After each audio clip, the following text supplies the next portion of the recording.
कहतानी प्यार से हाँ छठी माई के करब पुजाई कहतानी प्यार से ये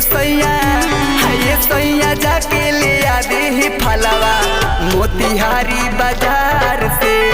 ये सैया जाके ले आ दे फलवा बेतिया बाजार से ये सैया जाके ले आ दे फलवा सागरामपुर बाजार से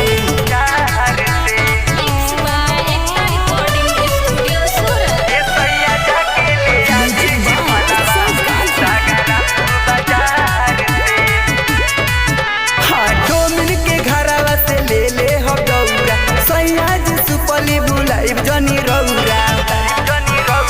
सुनतानी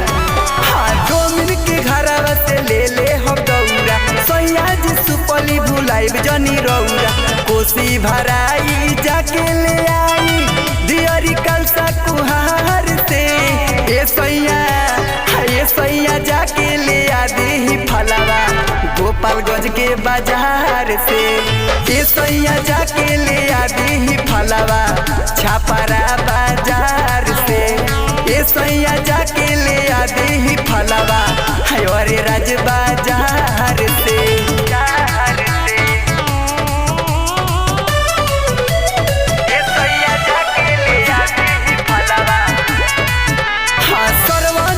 बड़ी मन हो छठी माई के हो जाई दर्शन हो सुनी ना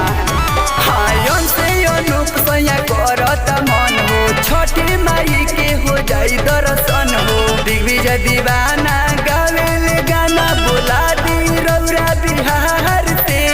ये सैया जाके ले आ दी फलवा आरा के बाजार से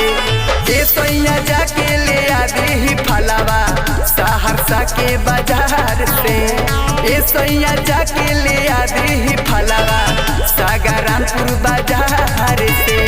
mix by Ekta recording studio Surat.